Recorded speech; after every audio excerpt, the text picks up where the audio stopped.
Yo, what's up, ladies and jabronis? Welcome to the Mind Comic News and Reviews video numero tres. Now, I have been talking about this video since the video number 1, and that was a couple months ago, I think. It is time to talk about the Batman. Very long overdue. Movie's been out for a minute, but whatever, bear with me. I don't have time to make videos all the time. It feels good to make this video because there's so much I want to talk about. And for those of you that are going to watch my video, please let me know what you think, because I know a lot of people have mixed feelings about this movie the same way I did. Did I love it? Did I hate it? Definitely not one or the other. I was kind of cruising down the middle with this movie. I was expecting something different. It still delivered in certain things that I was like really waiting to see, but was it my favorite Batman movie? Definitely not. Now, the only thing that I'm kind of a little butthurt about with this movie is that we have already seen a very realistic tone Batman. We saw Christopher Nolan and Christian Bale's Batman, which was very realistic. It was very, what if Batman lived in this world right here with us? Now, Ben Affleck's Batman, Zack Snyder's Batman, definitely not. That Batman does not exist in this kind of world. He is definitely in a more, fictional style universe, obviously. Now, that's what I kind of was hoping for, because I was loving where they were taking Ben Affleck's Batman. I was really digging it. I was really digging the tone. It was dark, but it was still very CGI. It was still very fictional. It was more comic accurate than I feel this style Batman is, which I can be wrong there too, because this was also very comic accurate with Bruce Wayne's detective skills and the Riddler. I think the Riddler was a little too dark for me, very Zodiac killer. I think that's definitely who they based him off. But my problem with this movie is, can they deliver other things? Can they deliver other things like a juiced up 9-foot tall Bane? Can they deliver Poison Ivy, who's really pulling out trees out of the ground and wrapping Batman in veins? Like, can they deliver a huge croc that's gonna fight Robert Pattinson? Can Robert Pattinson's Batman or Bruce Wayne even fight those style characters? I don't think so. Now, that's my issue with this movie. That's my issue with this tone. It's a little too realistic, which is cool and everything. The movie, like I said, I didn't hate the movie. I didn't love the movie. It was still a good movie. It was very interesting, and it really got your curiosity going. It was 3 hours long, so if you haven't seen it, have a Red Bull or something. But it was still really good. It was still cool, but that is my biggest question. Can they deliver that style, fictional CGI kind of stuff? Because we haven't seen that. We haven't seen that with Batman. We had those old Batman movies, with like George Clooney and Val Kilmer. Michael Keaton's was cool too, but like those movies were, they're old. Those were like in the 90s. I think Michael Keaton's was like in the 80s, it was a long time ago. And then they gave us Christopher Nolan's Batman, and it was amazing because it was super realistic, and he nailed the scripts and the characters, the music, everything was awesome in those movies. Then Ben Affleck's came out, and he fought Superman. Can Robert Pattinson's Batman do something like that? I don't think so. Can Matt Reeves' Batman, actually, let me say it that way. Can Matt Reeves' Batman do something like that? I don't think so, and actually, it's actually a big no, because Matt Reeves said he has no interest in bringing in any other heroes, which is low-key kind of bullshit. We've had standalone Batman movies already, dude. We need to see him with the Justice League more. Like, at least that's how I feel. Some people think they're like, no, just stick to Batman. He has enough storyline. Yeah, he does. But what are they doing with the storyline? Giving us the Joker again? We've seen the Joker a bunch of times already. Give us someone else. There's a lot of characters that they could really, focus on and make good movies with. The actors. Let's go to the actors. Now, Robert Pattinson's Bruce Wayne, I think he was really good, but I also think he was a terrible Bruce Wayne. He was a cool Batman, but, I mean, if you see Batman and if you look at like a picture, if you're like, kind of like a detective and you're trying to figure out who is Batman, and then you see pictures of a bunch of suspects, and then you see Robert Pattinson's Bruce Wayne, you're going to be like, hey, look, those guys have like the exact same eyes. Those guys have like the exact same body tones. Like, they're kind of the same person, which was kind of what I disliked about Robert Pattinson's Bruce Wayne. Because Bruce Wayne isn't Bruce Wayne. He's Batman. He pretends to be Bruce Wayne, the billionaire. In this movie, they didn't show that. He was just Batman while he was Bruce Wayne, and then he was Batman. He didn't really capture that billionaire kind of tone or that energy, which I think is something that they're going to change in the next films. I think that Bruce Wayne is going to realize, Robert Pattinson's Bruce Wayne is going to realize it's very important for him to also be a badass Bruce Wayne, and that does as much damage in the city as him being the Batman.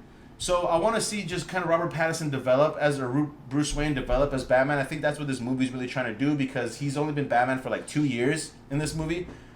So it's going to be interesting to see him kind of grow and perfect his skills of being Batman and of being Bruce Wayne, the billionaire. Super excited to see all that. Let's see. Zoe Kravitz as Catwoman was dope as hell too. I think she needs a way better suit, but again, I feel like she's also a rookie, just like Bruce Wayne, only a couple years being the vigilantes that they are. One thing that I was not into though, now remember, this is a 3-hour movie. There's a lot of stuff they could have cut out.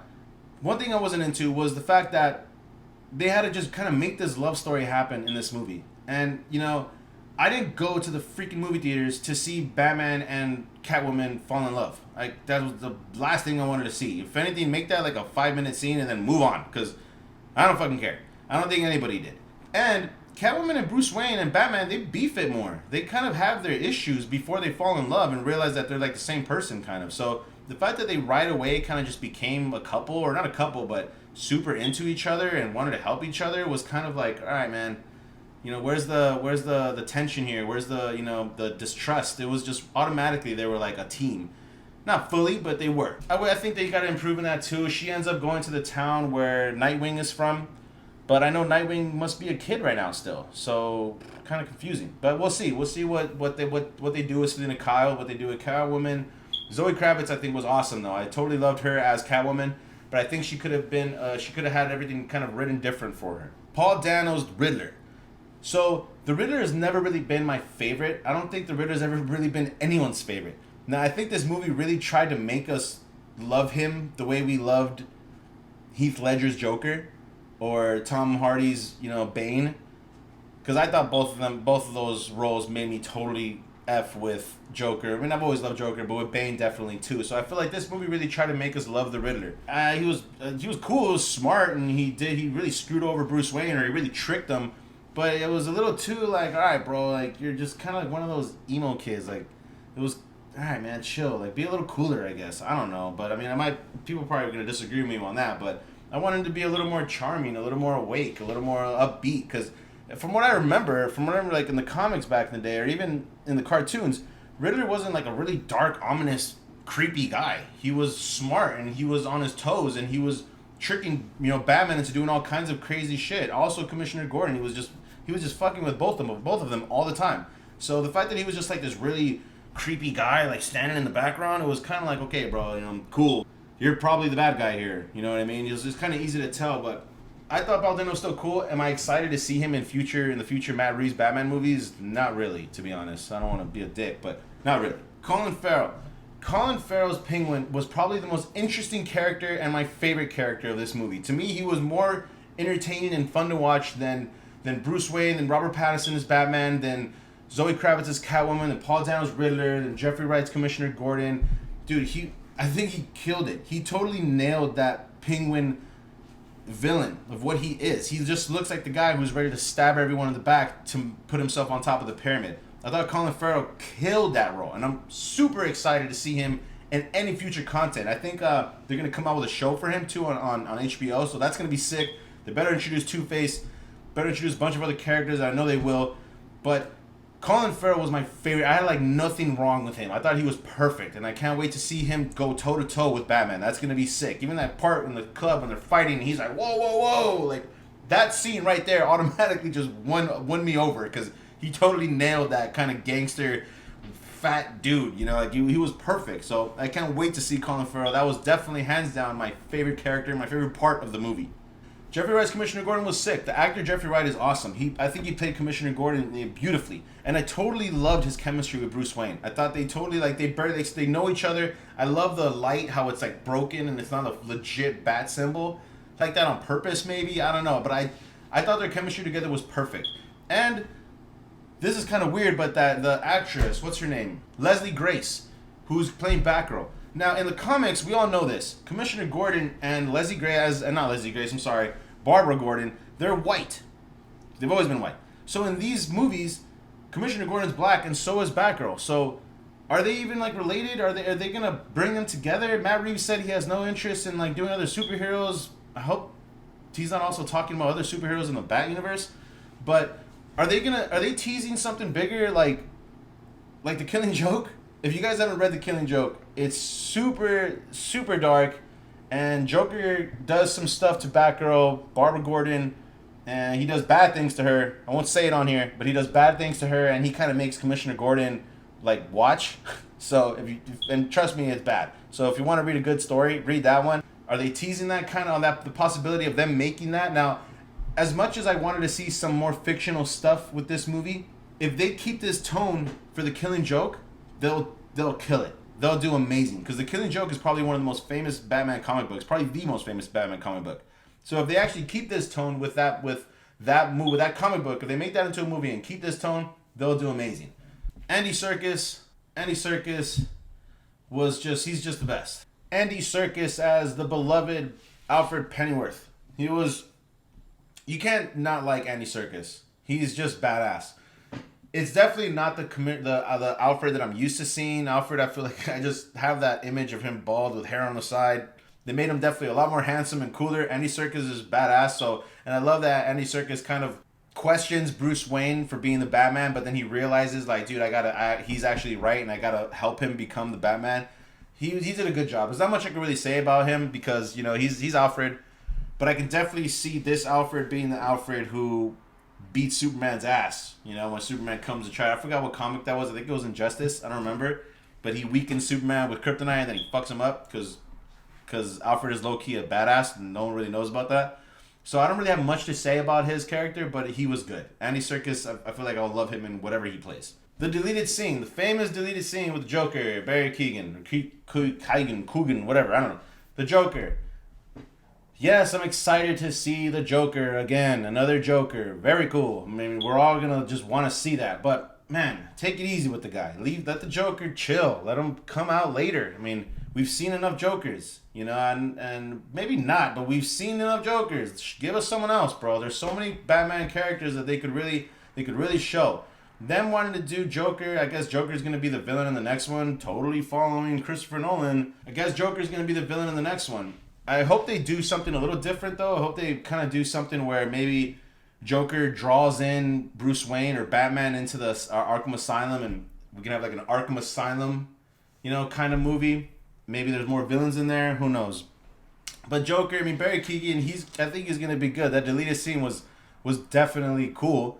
It was, you know, he was definitely twisted and dark and super ugly and beat up. So I think he's going to do a good job. I'm not fully sure if I like the way he looks. I mean, I kind of like the clean-cut Joker. You know what I mean? Not Jared Leto's Joker in Suicide Squad. That was a little too flashy. That was definitely not what I was thinking. But Jared Leto in that 6-hour Snyderverse, when he comes out at the end and he's in that gown and he's just like no tattoos, but his face is white and he's just kind of like ditzy and lost and fucking with Batman, that I really messed with. I dug that. Joker's always been kind of a very clean-cut dude. He has a badass suit. His hair is always slicked back.